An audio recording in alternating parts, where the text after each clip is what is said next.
প্রিয় দর্শক, বাংলাদেশের প্রেসিডেন্ট কে হতে যাচ্ছে এটা নিয়ে গত দুদিন ধরে মোটামুটি আলোচনা হচ্ছে। আমার ধারণা আগামী 2-3 দিন আরও বেশি আলোচনা হবে। 13 তারিখে মনোনয়নপত্র দাখিলের শেষ দিন। ওই দিন মানে ওই দিনই শুরু, ওই দিনই শেষ। সকাল 10টা থেকে বিকাল 4টা পর্যন্ত এর মধ্যে মনোনয়নপত্র দাখিল করতে হবে। কে হতে পারবেন, কারা মনোনয়নপত্র দাখিল করতে পারবেন? তবে এখানে একটা জিনিস জানা দরকার যে 2 জন সংসদ সদস্যের সমর্থন লাগবে সেখানে, যদি আপনি প্রেসিডেন্ট প্রার্থী হতে চান। মানে আমি গেলে আমি পারবো তা কিন্তু নয়। 2 জন সংসদ সদস্য আমাকে সমর্থন করতে হবে, তাহলেই আমি আমার মনোনয়নপত্র দাখিল করতে পারবো। তারপর সেটা 20 তারিখে নির্বাচনটা হবে। 20 তারিখে নির্বাচন হবে জাতীয় সংসদে, এবং সেটা রিটার্নিং অফিসার থাকবেন চিফ ইলেকশন কমিশনার নিজে, উনি উপস্থিত থেকে সেখানে নির্বাচনটা অনুষ্ঠিত হবে। যদি মাত্র একজন প্রার্থী থাকতো তাহলে নির্বাচন হওয়ার দরকার থাকতো না, কারণ তখন একজনই মাত্র বৈধ প্রার্থী থাকলে তাকে নির্বাচিত ঘোষণা করা হতো, যেমন বিগত নির্বাচনগুলিতে হয়েছে, বিগত অনেকগুলিতে হয়েছে। সবশেষ নির্বাচনটা হয়েছিল আসলে মানে প্রতিদ্বন্দ্বিতাপূর্ণ নির্বাচন, মানে একাধিক প্রার্থী ছিল, ভোট হয়েছিল। এরকম ঘটনা ঘটেছিল 1991 সালে, মানে এরশাদ পতনের পরে, যখন নাকি খালেদা জিয়া ইলেক্টেড হলেন, সেইবার নির্বাচন হয়েছিল। এবং সেই নির্বাচনে বিএনপি প্রার্থী মিস্টার আব্দুর রহমান বিশ্বাস তিনি নির্বাচিত হয়েছিলেন, এবং তিনি 172টা ভোট পেয়েছিলেন যদ্দূর আমার মনে পড়ে।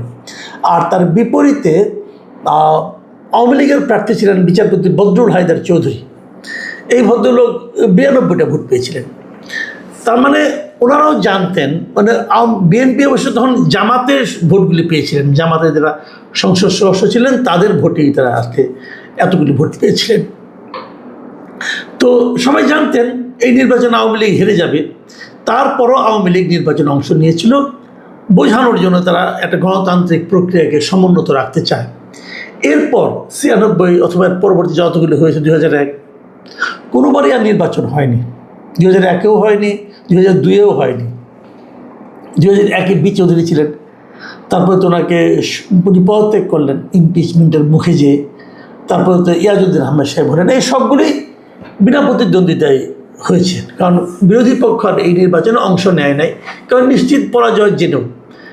এবার যেটা হচ্ছে, এবার কিন্তু নিশ্চিত পরাজয় জেনেও জামাতে ইসলাম সহ যে 11 দলীয় জোট, তারা ক্যান্ডিডেট দিচ্ছেন, এবং তাদের ক্যান্ডিডেট হয়েছেন কর্নেল অবসরপ্রাপ্ত অলি আহমেদ সাহেব, এলডিপির যিনি সভাপতি। একসময় তিনি বিএনপির নেতা ছিলেন, বড় নেতা ছিলেন কিন্তু, এবং বিএনপির 91-এর যে মিনিস্ট্রি ছিল বিএনপিতে, উনি আপনার এমপিও ছিলেন, মন্ত্রীও ছিলেন, খুব পাওয়ারফুল মন্ত্রী ছিলেন। বিএনপির হয়ে উনি চট্টগ্রামে একাধিক আসনে জয়লাভ করতেন, এবং জিয়াউর রহমানের সঙ্গে মুক্তিযুদ্ধ করেছেন উনি, সেই জন্য ওনাকে বেশ বিএনপি গুরুত্বও দিত। কিন্তু উনি নিজেই বিএনপি ছেড়ে চলে যান এবং নতুন দল করেন। এবং নতুন দল করার পর উনি এই যে আন্দোলনটা হচ্ছিল হাসিনা বিরুদ্ধে, সে মানে আওয়ামী লীগ বিরোধী আন্দোলন, এই পুরো সময়ে উনি বিএনপির সঙ্গেই ছিলেন। শেষ দিকে কী হলো, আসন ভাগাভাগির জন্য উনি জামাতের সঙ্গে ওই জোটে যে যুক্ত হলেন, এবং ওই জোটে যুক্ত হওয়ার পর ওনার পরিণতিটা আসলে খুব করুণই হয়েছিল। ওনার দল একটা আসনও পায়নি, এবং সংসদে ওনার কোনো প্রতিনিধিত্ব নাই ওনার দলের। যাও, তো সেই এলডিপি এবার এলডিপির যিনি প্রধান কর্নেল অলি আহমেদ, ওনাকে জামাত ইসলাম প্রেসিডেন্ট প্রার্থী করেছেন। কোনো সন্দেহ নাই এলডিপির নির্বাচনটা, মানে ওনাকে মনোনয়ন দেওয়াটা আমি মনে করি খুব একটা ভালো সিদ্ধান্ত।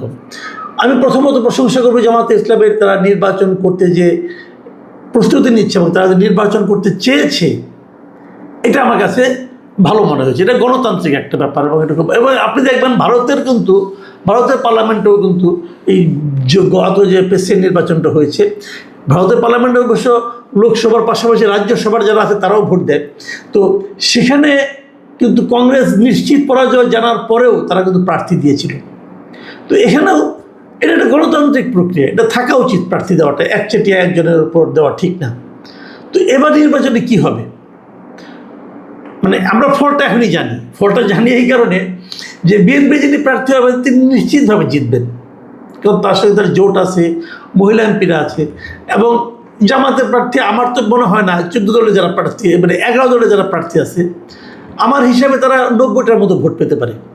90-এর বেশি ভোট পাওয়ার তাদের কোনো সুযোগ আছে বলে আমার হিসাবে বলে না। তাহলে বাকিগুলি বিএনপির প্রার্থী পাবে এবং এটা বিশাল ব্যবধানেই ওনারা হয়তো বা জিতবেন, কারণ 347টা ভোট আছে এখানে, মহিলা এমপি সহ। তো বিএনপি জিতবে, এতে কোনো সন্দেহ নাই। কিন্তু এখানে দুটো পয়েন্ট। একটা পয়েন্ট হলো যে অলি আহমেদকে প্রার্থী করাটা, আমি মনে করি অলি আহমেদের বর্তমান অবস্থা যাই হোক না কেন, যতটাই সমালোচনার মুখে উনি থাকুন না কেন, জামাতের সঙ্গে জোট করেছেন, এটা নিয়ে যতই ওনাকে ওনার নৈতিক অবস্থান নিয়ে সমালোচনা আপনারা করেন না কেন, আমিও করি, কিন্তু আমার কাছে মনে হয়েছে জামাতের কাছে এর চেয়ে ভালো কোনো প্রেসিডেন্ট ক্যান্ডিডেট ছিল না। এবং জামাত অলি আহমেদকে ক্যান্ডিডেট করে তারা একাধিক কাজ কিন্তু এখানে সেরেছে। একাধিক কাজ এরকম যে ওনারা এমন একজন প্রার্থী দিয়েছেন যাকে আপনি যুদ্ধ অপরাধী বলতে পারবেন না, যাকে আপনি রাজাকার বলতে পারবেন না, যাকে আপনি মুক্তিযোদ্ধাই বলতে হবে। এবং তিনি একজন মানে আপনার তার লেখাপড়া বলেন, তার আপনার নৈতিক চরিত্রের কথা বলেন, এবং যখন উনি মন্ত্রী ছিলেন এই সময় ওনার দুর্নীতির কোনো অভিযোগ খুব বেশি একটা ওনার বিরুদ্ধে আছে বলে আমি জানি না। ওনার সততা আছে, বেশ অনেকগুলো জায়গা আছে। একটু অহংকারী লোক, কিন্তু অহংকার তো তাদেরই থাকে যাদের মধ্যে গুণাবলী থাকে। তো সেই বিচারে আমার কাছে মনে হয় ওনার মানে রাজনৈতিক এতদিনের যে অধঃপতনটা হয়েছিল তার বিপরীতে ওনাকে প্রার্থী করে জামাত ওনাকে সম্মানই দিয়েছে আমি মনে করব। এবং আমি এটাও মনে করব যে উনি নির্বাচনে কিছুই করতে পারবেন না, কোনো আলোচনাতে আসতে পারবেন না, কিন্তু এটা তো ঠিক উনি একজন প্রেসিডেন্ট ক্যান্ডিডেট হয়েছিলেন, এই জিনিসটা পরবর্তী সময়ে আলোচনা আসবে, এটা ওনার জন্য আমি মনে করি ভালো হয়েছে। এবং জামাতও একটা খুবই ভালো সিদ্ধান্ত দিয়েছে। এই ঘটনার মাধ্যমে জামাত আরেকটা কাজ করেছে, সেটাও একটু বলা দরকার। তারা কিন্তু বিএনপির উপর একটা চাপও দিয়েছে। চাপটা হলো এই ধরনের যে আমাদের ভোট কম হতে পারে, কিন্তু আমরা একটা প্রার্থী দিয়েছি, তো আপনারা এর চেয়ে বেটার কোনো প্রার্থী দেন অথবা এর সমসাময়িক কোনো প্রার্থী দেন। আপনারা যদি যেমন হাসিনার আমলে কী হতো, শেখ হাসিনার আমলে কী হতো, উনি যেমন সর্বশেষ যিনি প্রেসিডেন্ট হয়েছেন মোহাম্মদ শাহাবুদ্দিন সাহেব যে ক্যান্ডিডেট হবেন, এটা আওয়ামী লীগের নেতৃবৃন্দ মানে কোনো পর্যায়ের কোনো লিডার একবারের জন্য আলোচনায় আনেন নাই, চিন্তাও করেন নাই। কারণ মোহাম্মদ শাহাবুদ্দিন ওই পর্যায়ের কোনো লিডার আওয়ামী লীগে ছিলেন না। অনেক সিনিয়র লিডার ছিল, তাদের কাউকে না দিয়ে হঠাৎ করে একজনকে এনে শেখ হাসিনাকে চমক দেওয়ার চেষ্টা করেছেন এবং শেখ হাসিনার বোঝাতে চেয়েছেন যে আমি যা চাই তাই হয়। উনি বোঝাতে চেয়েছেন আমি যদি একটা কলা গাছটাও আনি তাও তোমরা তাকে ভোট দিবা, কারণ আমি বললাম বিশাল কিছু, আমি স্বৈরাচারী, আমি একটা যাই বলেন আপনি, উপরে আল্লাহ নিচে আমি যা বলবো তাই করতে হবে। এবং এটাই ছিল তার প্রমাণ। উনি মোহাম্মদ শাহাবুদ্দিনকে এনে সবাইকে বুঝিয়ে দিয়েছেন এই দেশে আমার উপরে কোনো কথা নাই। তো এই যে জিনিসটা ওনার যোগ্যতা, এই জায়গায় কিন্তু অলি আহমেদকে ক্যান্ডিডেট করার মাধ্যমে এইভাবে হুট করে একজনকে এনে আপনি বসিয়ে দিবেন, সেটা দিলে পরে আপনি একটু সমালোচনার মুখে পড়বেন, এইটুকুই জামাত চেয়েছে। কিন্তু আমার উল্টা দিকে আমি ভাবি যে বিএনপি কি ওই ধরনের চিন্তা করে, আমার তো মনে হয় না। আমাকে বিএনপিকে কখনোই শেখ হাসিনা শেষ দিকে যেরকম স্বৈরাচারী হয়ে উঠেছিলেন এই ধরনের কোনো দল মনে হয় না। আমি বিএনপিকে এখন পর্যন্ত মোটামুটি একটা গণতান্ত্রিক দলই মনে করি। কিন্তু আমার একটা কথাও আছে, কথা হলো এটা যে কাকে প্রার্থী করা হবে এটা নিয়ে বিএনপির কিন্তু স্থায়ী কমিটি আলোচনা করেছে এবং দীর্ঘ আলোচনার পর তারা এই পুরো সিদ্ধান্তটা নেওয়ার দায়িত্ব একজনের উপর ছেড়ে দিয়েছে, মানে দলীয় প্রধানের উপর ছেড়ে দিয়েছে, তারেক রহমানের হাতে ছেড়ে দিয়েছে যে আপনি সিদ্ধান্ত নেন কাকে করবেন। এই জায়গাটা আমার পছন্দ হয় নাই, এই জিনিসটা আমার কাছে অগণতান্ত্রিক মনে হয়েছে। এবং আমি যতটুকু জেনেছি তারা কোনো নামও প্রস্তাব দেয় নাই। তারা যে 2-3টা নাম প্রস্তাব দেবে, এই 2-3জন নাম আমরা ঠিক করলাম আপনি এখান থেকে একজন দেন, দেয় নাই, পুরোটাই ছেড়ে দিয়েছে। এই জায়গাটা আমার কাছে মনে হয়েছে স্থায়ী কমিটি ইন্টেনশনালি তারেক রহমানকে একনায়ক হওয়ার পথে ঠেলে দিচ্ছে, এটা আমার কাছে মনে হয়েছে। তার পাশাপাশি আরেকটা কথাও আছে, সে কথাটা হলো হয়তো এমনই ছিল যে স্থায়ী কমিটি যারা মেম্বার তাদের মাঝখান থেকে কাউকে প্রেসিডেন্ট করা হতে পারে, এই ধরনের একটা চিন্তা হয়তো স্থায়ী কমিটির মধ্যেই ছিল। এমনকি আমি যেটা মনে করি এখন পর্যন্ত যে যাদের নাম আসছে মানে যাদের নাম শোনা যাচ্ছে কে হতে পারেন কে না হতে পারেন, এবং তারা আসলে অধিকাংশই স্থায়ী কমিটির সদস্য। যেমন ধরেন মির্জা ফখরুল ইসলাম আলমগীর, ডক্টর মঈন খান, এদের নাম কিন্তু আসছে এবং ওনারা কিন্তু স্থায়ী কমিটির সদস্য। কাজেই হয়তো এই কারণেই তারা নিজেরা কোনো নাম প্রস্তাব করে নাই, কোনো শর্ট লিস্ট করে নাই, এটাও কিন্তু হতে পারে, আমি জানি না ঠিক। তো এই বাস্তবতায় এখন নির্বাচনটা সামনে এগিয়ে যাচ্ছে। 13 তারিখে মনোনয়নপত্র দাখিল করা হবে। কাজেই বিএনপির প্রার্থী তো এখন আসলে একমাত্র প্রধানমন্ত্রী জানেন, আর কেউ জানেন না। আজকে একটা পত্রিকাতে একটা শিরোনামও দেখলাম, মানব জীবন পত্রিকাতে, যে কে হচ্ছেন প্রেসিডেন্ট জানেন শুধু প্রধানমন্ত্রী। এই শিরোনামটা পড়তে আমার ভালো লাগে নাই। আমার কাছে মনে হয়েছে কথাটা সত্য, শিরোনামটা চমৎকার করছে, কিন্তু এই জিনিসটা কিন্তু আমাদের প্রধানমন্ত্রীর যে গণতান্ত্রিক চরিত্র তাকে কিন্তু ক্ষতিগ্রস্ত করে। এই জিনিসটা কিন্তু মাথায় রাখলে ভালো। কিন্তু উনি জানেন, আসলে উনি বলবেন এখন, যেহেতু তাকে স্থায়ী কমিটির দায়িত্ব দিয়েছে, কার নাম আসতে পারে। এর মধ্যে সর্বশেষ যে ঘটনাটা ঘটেছে, যে আজকে রবিবার বিএনপির পক্ষ থেকে নির্বাচন কমিশনে কয়েকজন প্রতিনিধি গিয়েছিলেন। তারা যে প্রধান নির্বাচনী কর্মকর্তার কার্যালয় থেকে 2টো মনোনয়নপত্র সংগ্রহ করেছেন। 2টো কেন? 2টো হলো এই কারণে যে আসলে 2জন প্রার্থীর জন্য কিনা আমি জানি না, তবে আমি যতটুকু বুঝি নিয়মটা হলো একজন প্রার্থীর জন্য 2টো মনোনয়নপত্র জমা দেওয়া যায়। এটা এই কারণে যে যদি একটাতে কোনো ভুল ভ্রান্তি হয়, নামের বানান টানান এদিক সেদিক হয়, সেই জন্য 2টো মনোনয়নপত্র তারা জমা দেবে। তো আমার ধারণা এই জন্যই তারা একজনের নামেই জমা দেবে। কার নাম জমা দিতে পারে? এখন অনেকে বললাম যে আপনার এই স্থায়ী কমিটি যারা আছেন তাদের মাঝখান থেকে বেশ কয়েকজনের নাম শোনা যাচ্ছে। খন্দকার মোশাররফ হোসেনের নাম শোনা যাচ্ছে, মির্জা ফখরুল ইসলামের নাম শোনা যাচ্ছে, ডক্টর মঈন খানের নাম শোনা যাচ্ছে, এবং বর্তমানে যিনি ভারপ্রাপ্ত আপনার রাষ্ট্রপতি আছেন মেজর হাফিজউদ্দিন আহমেদ, যিনি স্পিকারের দায়িত্ব পালন করছেন, তার নামও শোনা যাচ্ছে। তো এর মধ্যে কে হতে পারে? নানা কিছু হতে পারে। আমি আমার একটা সম্ভাবনা এবং একটা হাইপোথিসিস আপনাদের সঙ্গে একটু শেয়ার করে আলোচনাটা শেষ করব।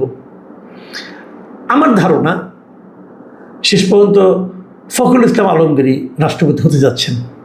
আমার এর পিছনে কয়েকটা কারণ আছে। প্রথমত ওনার যে অবদান, যে বিগত পুরো আন্দোলনের মধ্যে, এটা একদম মানে এই আনপ্যারালাল। ওনার অবদানের মতো আর কারো অবদান নেই। উনি যথেষ্ট ভদ্রলোক হিসেবে পরিচিত, একজন ক্লিন পলিটিশিয়ান এবং লেখাপড়া জানা লোক। উনি অধ্যাপক ছিলেন, অধ্যাপনার সঙ্গে জড়িত ছিলেন। যে মানে সর্বজনগ্রাহ্য এবং যে কোনো জায়গায় ওনাকে প্রেজেন্ট করা যায় এমন একটা লোক উনি। বয়সও হয়েছে, ওনাকে দেওয়ার সম্ভাবনা আমার বিবেচনায় সবচেয়ে বেশি। আমার বিবেচনায় যদি দ্বিতীয় বলেন, আমি দ্বিতীয়ভাবে যাকে রাখতে চাই তিনি হলেন ডক্টর মঈন খান। ওনারও অনেক অবদান আছে এবং ওনার দীর্ঘদিন ধরে আছে, এবং ইউনিভার্সিটির টিচার ছিলেন এবং ভদ্রলোক হিসেবে পরিচিত। ওনার নামে কোনো দুর্নীতির অভিযোগ আছে কিনা কেউ বলতে পারবে না। আমি ডক্টর খন্দকার মোশাররফ হোসেনকে তালিকায় রাখতে চাই না, কারণ উনি এমনি ব্যক্তিগতভাবে অসুস্থ এবং উনি অতটা ক্লিন ইমেজেবল আমি মনে করি না, এটা আমার ধারণা। মেজর হাফিজ খুবই ক্যাপেবল পারসন, হাফিজউদ্দিন আহমেদ, কিন্তু উনি স্পিকার, এবং উনি স্পিকারের দায়িত্ব নেওয়ার পর সংসদকে উনি খুবই সুন্দরভাবে চালাচ্ছিলেন। উনি চলে এলে সংসদে যারা থাকবেন ডেপুটি স্পিকার তারাও ভালো, কিন্তু হাফিজউদ্দিন সাহেবের মতো না। হাফিজউদ্দিন সাহেবের যেরকম একটা পুরো সংসদের উপর যেমন একটা কন্ট্রোল থাকে, সেই কন্ট্রোলটা ওনার যেরকম আছে এটা অন্য কারো নাই। তো সেই হিসেবে বিবেচনা করলে 2জন, মির্জা ফখরুল ইসলাম আলমগীর এবং ডক্টর মঈন খান। আপনারা খেয়াল করবেন, এই জাতীয় সংসদ নির্বাচনের পর যখন মন্ত্রিসভা গঠন করে, মঈন খানকে কিন্তু কোনো পদ দেওয়া হয়নি। এটা কিন্তু একটা ইন্ডিকেশন যে তাহলে কি উনি মঈন খানকে এই সরকারে যারা আছেন দায়িত্বশীল ব্যক্তি অথবা কর্তা ব্যক্তি অথবা নীতি নির্ধারণ করছেন, তারা কি মঈন খানের সঙ্গে তার সম্পর্কটা কি শীতল? আমি ঠিক জানি না, এটা বলার জন্য বললাম আর কি। কিন্তু মির্জা ফখরুল ইসলাম আলমগীরকে দেওয়া হয়েছে। তো আমরা তাদের পছন্দের লোকের মধ্যে কিন্তু মির্জা ফখরুল ইসলাম আলমগীর। আমার সেই জন্যই ধারণা, যদি মির্জা ফখরুল ইসলাম আলমগীর নিজে থেকে আপত্তি না করেন, সমূহ সম্ভাবনা ওনাকেই হয়তো আগামী প্রেসিডেন্ট হিসেবে আমরা দেখতে পারবো। উনি হয়তো হতে যাচ্ছেন আমাদের দেশের 23তম প্রেসিডেন্ট। জানি না কি হয়, আগামী দিনে আরও অনেক নাটক আসবে, আরও অনেক পারমুটেশন কম্বিনেশন আপনারা হয়তো দেখতে পারবেন। এর মধ্যে আমলার নাম আছে, কূটনীতিবিদের নাম আছে, অনেকের নাম আছে। তারপরেও আমার মনে হয় যে মির্জা ফখরুল ইসলাম আলমগীর এবং ডক্টর মঈন খান এই দুজনের মধ্যে কেউ একজন হতে যাচ্ছেন আমাদের দেশের পরবর্তী প্রেসিডেন্ট। প্রিয় দর্শক, আপনারা মিলিয়ে নেবেন, দুজনের যে কেউ হোক কোনো সমস্যা নেই, কিন্তু আমাদের দুজনকে আমি পছন্দ করি পার্সোনালি। দেখা যাক কী হয়। আপনারা ভালো থাকবেন, এখন এ পর্যন্তই। আল্লাহ হাফেজ।